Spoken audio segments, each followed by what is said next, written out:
Sorry जानता हूँ late हो गया हूँ, मगर ये क्राउन ज्वेल देख के मैं तो बीमार पड़ गया। मजाक कर रहा हूँ, कल थोड़ा तबीयत खराब थी इसलिए आज रिव्यू करना पड़ा और आप लोगों के 300 प्रेडिक्शंस को भी तो पढ़ना था और उनमें से फिर सही लोगों को मेंशन भी करना था। बाकी जो भी हुआ क्राउन ज्वेल में उसको भूल जाओ, क्योंकि WWE वाले तो यही चाहते हैं कि आप उसको बिल्कुल भूल जाओ। मुझे नहीं लगता कि ये सालाना वाली चैंपियनशिप 1-2 साल से ज्यादा चल पाएगी। मतलब WWE वालों ने पैसों के चक्कर में लॉजिक ही खत्म कर दिया। इसलिए दोस्तों पैसा कमाओ, देखी पैसों की power. Cody Rhodes face superstar Liv Morgan को रिस्पेक्ट दे रहे हैं रिंग में। अरे भाई वो जीती कैसे ये तो देख लेता। और मेन इवेंट की एंडिंग क्राउन ज्वेल का विनर कैसे बना? रोल अप पिन के साथ। मतलब रोल अप पिन करके बेस्ट ऑफ बेस्ट चैंपियन बन रहे हैं। अच्छा उसके बाद फिर चैंपियनशिप भी ले जाने को नहीं मिल रही है, वो भी उन्होंने अपने मॉल में रख ली है। जनता तो बेवकूफ है ना, या अंधी है या दोनों। Roman Reigns and the Usos versus solo Sikoa, टामा tonga and Jacob फाटू। अच्छा इस मैच को ओपनिंग पे रख के WWE वालों ने ये तो बता दिया कि इस मैच के अंदर द रॉक का रिटर्न तो बिल्कुल नहीं होने वाला है। और ये सोलो ने रोमन को ऐसे पिन कर दिया जैसे रोमन नहीं कोई लोकल आदमी हो। मतलब 2 अंगूठे मार के रोमन रेंज पिन हो गए। अबे अंगूठा छापो, ये किसने स्क्रिप्ट लिखी है? और ये सैमी ज़ेन वाला जो एंगल था इसको लेके WWE और अच्छी इंटरेस्टिंग स्टोरी बना सकती थी कि भाई सैमी सोलो के साथ जाएंगे या फिर रोमन के साथ। लेकिन सऊदी के क्राउड को खुश करने के लिए सारा सस्पेंस ही तोड़ दिया सैमी ज़ेन वाला। बाद में वो गलती से रोमन को भी मार देते और रोमन यही सोच रहे होते कि ये सारे मेरे ऑरा का कबाड़ा करने वाले हैं। अब WWE वाले यूएसए में आके बोलेंगे कुछ नहीं हुआ भूल जाओ। और ये मैच बहुत ज्यादा मैच्ड अप भी मेरे को दिखाई दिया। मुझे लगा था कि रोमन रेंज और ऊसोस अपनी जानी दुश्मनी निकालेंगे सोलो सिकोआ की टीम के साथ, लेकिन उतना सीरियस मुझे कोई दिखाई नहीं दिया। और इस मैच को मैं दूंगा 1 स्टार आउट ऑफ 5। बाकी इनकी कहानी वॉर गेम्स तक जानी है, ये तो सबको पता ही है और इनका नेक्स्ट स्पॉट वही है। और प्रेडिक्शंस की बात करें तो ये वाली प्रेडिक्शन हमारी सही साबित हुई। WWE women's tag team championship match. Okay so ये मैच मुझे काफी ज्यादा डरावना लग रहा था। लिटरली 6 वुमेन एक मैच के अंदर डेंजर तो होगा ही। 1-2 जगह तो मेरे को लग रहा था कि ये लोग सच में इंजर्ड तो नहीं हो गए। कायरी सेन को तो एक जगह ऐसा स्लैम दिया मुझे लगा कि 2 टुकड़ों में टूट गई। और बियंका बेलेर भी एक जगह मेरे को रोप्स में अटकती नजर आई। लेकिन नो डाउट इन वुमेन्स ने ब्लड लाइन वाले मैच से ज्यादा अच्छा डिलीवर किया। मुझे लगा था कि डैमेज कंट्रोल यहाँ पे जीतेगी, लेकिन यहाँ पे कोई भी स्टोरी में चेंज नजर नहीं आया, क्योंकि WWE वाले तो वहाँ यही करने गए थे, कुछ नहीं हुआ भूल जाओ। बाकी इस मैच को मैं दूंगा 3 out of 5 star. Seth Rollins versus Bronson read singles match. Okay so ये मैच जैसा हमने सोचा था वैसा ही डिलीवर करता है। एंड में मैच को जीतते भी सेथ रॉलिंस ही हैं, लेकिन मैच के एंडिंग में जिस तरीके से दोनों एक दूसरे को स्टेयर कर रहे थे, मुझे लगता है इनकी स्टोरी थोड़ी और ड्रैग होने वाली है। अब इस मंडे को फैटल 4 में नंबर 1 कंटेंडर मैच है वर्ल्ड हैवीवेट चैंपियनशिप का, जिसके अंदर मुझे लगता है कि सेथ रॉलिंस के ऊपर ब्रॉन्सन रीड अटैक कर सकते हैं। ओवरऑल मैच तो ठीक था, लेकिन सेथ रॉलिंस मेरे को 100% देते नजर नहीं आए। और क्यों ही देंगे एक नॉन टाइटल सऊदी के मैच में, वहाँ के लोग तो वो में ही खुश है। बाकी इस मैच को मैं दूंगा 3 stars out of 5। WWE women's crown jewel championship match. Okay यहाँ पे हमारी प्रेडिक्शन थोड़ी गलत साबित होती है, क्योंकि इस मैच के अंदर कैश इन नहीं होता है। ट्रिफनी तो कैश इन करने के लिए रेडी थी, लेकिन जजमेंट डे वाला एंगल भी था यहाँ पे। ओवरऑल समहाउ इस मैच को लिव मॉर्गन जीत जाती है, जिनसे बड़ी तो उनकी चैंपियनशिप लग रही है। साफ तौर पे चीटिंग से जीती और चैंपियन वर्सेस चैंपियन मैच की कोई रिस्पेक्ट ही नहीं है, चोरी से भी जीती जा रही है। कुछ नहीं हुआ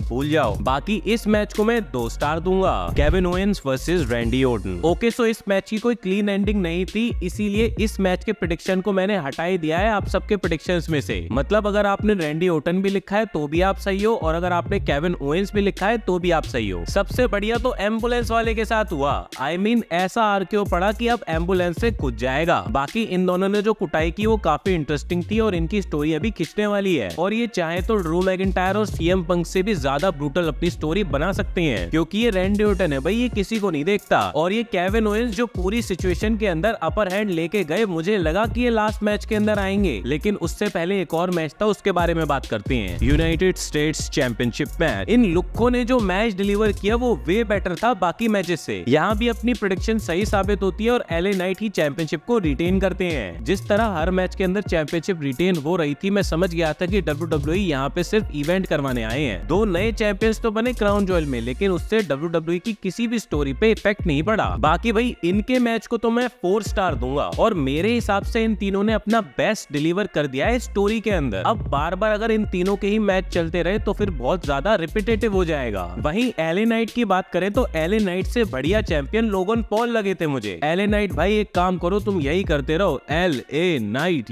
और अपनी चैंपियनशिप दे दो टोंगा लोआ को, क्योंकि उसका भी कुछ समझ नहीं आ रहा है। माला पकड़ने की बढ़िया सैलरी उठा रहा है, इससे अच्छा चैंपियनशिप पकड़ के खड़ा हो जाएगा। कम से कम चैंपियनशिप मेन इवेंट में दिखाई तो देगी। WWE men's crown jewel championship match. Okay so ये मैच था कोडी रोड्स और गुंथर के बीच में। समझ रहे हो आप, कितने बड़े बंदों के बीच में मैच था। और इस पूरे मैच का एंड कैसे होता है? रोल अप पिन के साथ। ना लुडविक आए ना केविन ओवेंस आए। अरे भाई केविन ओवेंस का आना तो बनता था, कोडी की वजह से ही तो केविन और रैंडी के बीच में ये लड़ाई चल रही है। और दूसरी तरफ ये मैं मानता हूँ कि एक चैंपियन को दूसरे चैंपियन से बड़ा नहीं दिखा सकते, तो भाई उसके लिए कुछ और एंगल दिखा देते, गुंथर की कोई टांग वांग तोड़ देते और उसके बाद वो पिन हो जाता। कुछ नहीं हुआ, कुछ नहीं हुआ, भूल जाओ। उसके बाद कोडी रोड्स नए चैंपियन बन जाते हैं, गुंथर उनसे हाथ मिलाते हैं, लिव मॉर्गन उनसे झपिया पा रही है। अरे देख तो सही वो कैसे जीती। ओवरऑल इस मैच को 2 स्टार आउट ऑफ 5 और देख रहे हो कोडी रोड्स और गुंथर से ज्यादा अच्छा लुक्के परफॉर्म कर रहे हैं। सो दोस्तों ये तो था ओवरऑल क्राउन ज्वेल का रिव्यू। मेरे हिसाब से इस इवेंट को जस्ट एक फेस्टिवल की तरह सेलिब्रेट किया गया है कि भाई WWE सऊदी अरेबिया के अंदर भी स्टोरीज को कंटिन्यू कर सकती है। लेकिन अगर आप इस इवेंट को नहीं भी देखते ना, तो आप कोई भी स्टोरी मिस नहीं करते। अब आते हैं दोस्तों आप लोगों के प्रेडिक्शन पे। टोटल 29 प्रेडिक्शंस हैं जो कि बिल्कुल सही साबित हुई हैं। NXT Shivam YT 157, Yash Bansal 982, Srijan gaming Baaghi edit exo official, शहीश Jagtap 7622, Yash Singh, Asiya Meenu, Sumanta Mukherjee, wrestle smart WWE, काश फिनिशम,